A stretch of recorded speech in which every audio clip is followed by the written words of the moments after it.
Hello, it's me, Dr. Carla Marie Manley. I am so excited to be with you today.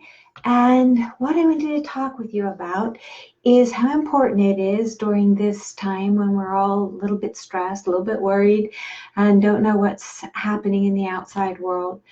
Possibly we can find some ways to join as a community to really talk about our fears, what worries us, and ways that we are creating balance in our own lives.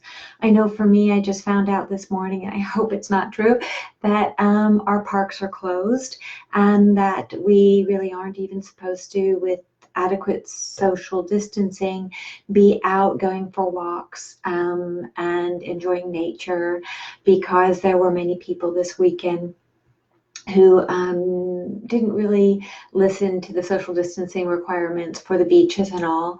And so I think it's so important for us to all find ways in our own communities where we can honor social distancing and honor the protocols that are being put in place, yet also make time and space for exercise, yoga, things that are important to us.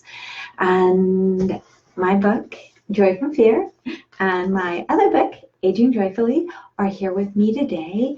And so I really encourage viewers to chime in, to let me know if they have any questions, because this time is really all about taking a respite in life, in our personal worlds, to maybe take advantage of reading like Joy from Fear, and talking with each other and exploring each other in ways that we don't have when life is a lot busier than it is right now.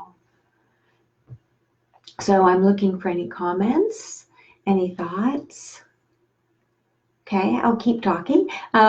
So again, if we look at our personal world, I know that a lot of my clients are experiencing a great deal of anxiety, depression, worry when it comes to the environment right now. The COVID virus, COVID-19, is extremely worrisome. There are so many uncertainties, so many unknowns, and there's much that we feel that's beyond our control. And so what I try and tell my clients is find things that you can control. Find things that you can really take advantage of in your life that allow you to really focus on your world. Some of the most positive things that I've heard that people are doing is spending more time with pets, more time with their partners. They are learning how to figure out technology a little bit better. Maybe connecting by FaceTime, by, as I'm doing today, doing a Facebook Live, Facebook parties. So finding alternative ways of connecting to people that we really care about, because we are gregarious people. We are creatures that need and want contact with other people. And so that's so important for all of us to know that you're not alone out there. If you're feeling stressed and anxious and just wanting somebody to connect with, it's so normal. It's just who we are as individuals. And the more uncertain the world is, the more that we feel disconnected and out of sorts, the more we naturally want safety and stability. And that's a really important thing to know, that you're not broken, you're not odd if you're thinking, gosh, I just wish this would be over with and life would get back to normal, because that's how we are. We want our safety, we want our security, and we want our routine. And when our routines are taken away, whether that means the aisles in the supermarket are devoid of toilet paper, or we can't go to our favorite restaurant once a week, that means a lot to us, because those are our little spaces of safety and security in life. And of course, for any listeners, feel free to send me a comment or a question. I'm happy to respond. But the other thing, that if it's possible, and I know it's hard sometimes, but to look in your own world and think about, okay, I might have a little space right now, whether I have kids at home or a husband at home or a wife at home or roommates, but perhaps I have some additional space and time right now where I can get to some tasks that I've been putting off lately. And so I have friends who have done everything. One gal is retiling her bathroom with her significant other, another is painting her living room. Quite a few are taking the opportunity to clear out closets and catch up on work. And I also think that's so important for people to be able to create lists of things that they would like to accomplish, things that would make them feel good and joyful. And then when we have our lists, and not that we have to make ourselves stick to them or have them be there as, something hanging over our heads, but sometimes having a list can be really helpful for just settling down and saying, okay, today, even if I'm feeling a bit out of sorts, today I'll clean my hall closet and I'll collect some things to give to, a good cause or a charity. Maybe today, I'll get a page written of that poem that I've been wanting to write, or the first chapter draft of the book that I've been saying inside my head I'd write for all these years. And other people, it's interesting, I talked to somebody this morning who noticed that the stores are out of basics like yeast and even candle making supplies. And so that tells us, I was asked what my opinion was on that. And for me, it tells us that how resilient we are as human beings, how when we're a little worried about the outside world, that maybe it's time to hunker down a bit and say, well, I might not be able to count on everything, right? Maybe my food supply will be interrupted. Maybe the government won't be able to rush in and fix everything. But perhaps there are some basic ways I can be self-sufficient. And that to me is what being out of supplies like candle making supplies or bread making supplies tells us. It tells us that people are being almost, pilgrim-like and saying, okay, I can do this myself. I'm strong. I'm self-sufficient. I can do some things to take care of myself and my loved ones, even if that means baking some healthy bread. And so I think that's so important to be able to look at some of these pieces of life right now. Take a deep breath, find some balance. Things, we all have different needs when it comes to balance. I know for me, which is why I was talking about the parks earlier, I haven't had my walk today, and I try and get on a walk every day. And when we take care of others so often, it's so important to slow down and take care of ourselves. And so that's why, even if your local park happens to be closed, being able to get out and go for a walk. Get out and take some time to stretch. Maybe just breathe in some fresh air if you're confined in your home or your apartment or your workspace, because it really does feel good to connect that way. And I think that's so important. And I'm seeing some comments coming up. And one of them is this. Finding this especially difficult because, like you said, it's natural to want to connect with friends and family, but I'm estranged from the only two members of my family. How do I cope with the guilt, sadness, fear, and anger that keeps coming up? Oh my goodness. And that is such a beautiful piece, because when we look at how difficult it is to want, we all want to be loved, right? We all want to feel safe and secure, and our family of origin is often where we go for that instant sense of being loved and honored and seen. And if that family support system isn't available, whether it's because our family is disconnected from us physically, right? Maybe they don't have access to technology, or in this case, where the family of origin is disconnected emotionally because of maybe family struggles. What do we do with that? What do we do when we cannot have the ones we very much want to be there to support us? And having been in similar situations, I can honestly say from my heart that I know how difficult that is, because that is what we want most. We want our loved ones close to us.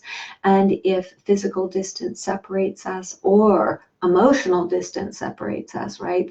There are challenges, family difficulties going on. It's heartbreaking. So what do you do with that anxiety? What do you do with that depression, the anger that can come up?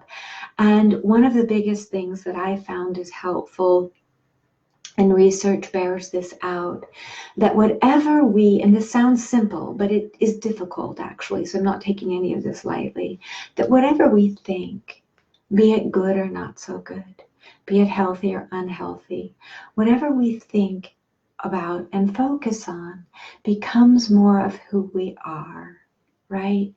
And so for me, if I'm upset with someone and I'm the kind of person that needs to talk and discharge and make things right, I don't like feeling separate from people that I care about and love. So what do we do if the other person isn't reciprocating, or we're angry at them or they're angry at us?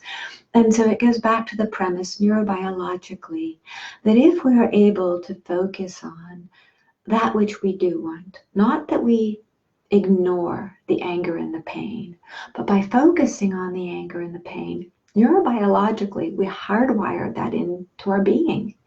And so what we often find that is very helpful is writing down and then tearing up that which doesn't feel good to us. Okay, I'm angry, get it out, tear it up. And then you move on. And then as much as possible, focus on, again, not pressing it down, because newsflash, when we press something down, when we purposefully put concerted effort in compartmentalizing or shutting something away, we're actually strengthening that part of our neurobiology, because we're using a lot of energy to suppress it. So this isn't about thought suppression, it's actually about thought freedom. And so it's about acknowledge the thought, get it out, write it down, release it. Acknowledge the thought, let it up in the air like a cloud, release it. And so when we do that, we're actually practicing release rather than suppression. So again, do your best to avoid the suppression, because that is really difficult for the system. It makes us focus on the negative. And the other piece that I find really helpful, there's a practice called samskaras. And when we work with our samskaras, which are owies, like to look at them as like owies that are in the heart. And when we focus on these owies, and the sounds counterintuitive, right? But we breathe into them by noticing that they're there, that the pain is there, and then actually releasing them, choking them out, breathing them out.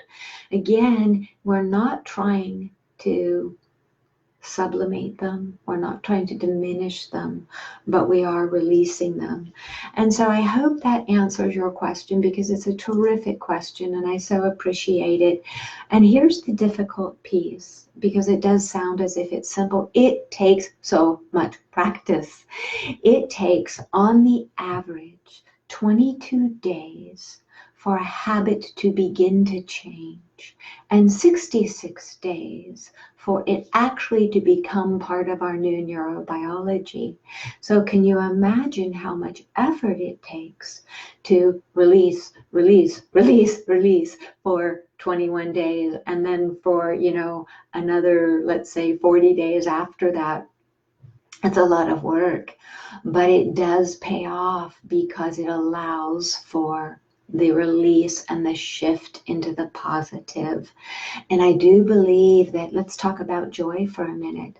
I do believe that that's what makes us either more joyful or less joyful, because research shows that about 50% of who we are on the DNA level will tell us if we tend to be more of an optimistic person or more of a pessimistic person. And the rest of that, 40% of our choice, and then 10% is like situational. But we have so much of a part that is choice, that if we choose to really focus on cultivating joy, cultivating gratitude, and this is really deep in my mind right now because I'm working on polishing off my next book, which is about dating. And so I was wanting to really focus on facts to add that were about relationship and about gratitude and about what creates healthy relationship. Because it's not just about creating healthy dating and healthy romantic relationships, but anything that we cultivate in our world of relationships spills out. It spills out into the greater world of relationships. And so if I really work on being a kinder, more positive person in my relationship with me, as imperfect as I sometimes am at that, right? Then that will foster my relationships with my loved ones, with my partner, with my friends, with my clients, actually. Because the more we work on the skills of being joyful, grateful, tolerant, kind, patient, honest, all of those biggies, right? The more they become part of who we are.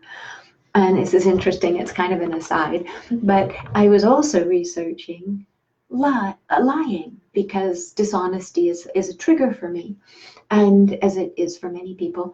But what I have found from the research I've done is that we all are, of course, capable of lying, but that for the people who tend to lie more, that the more you lie, the more you are dishonest, the more it becomes habit.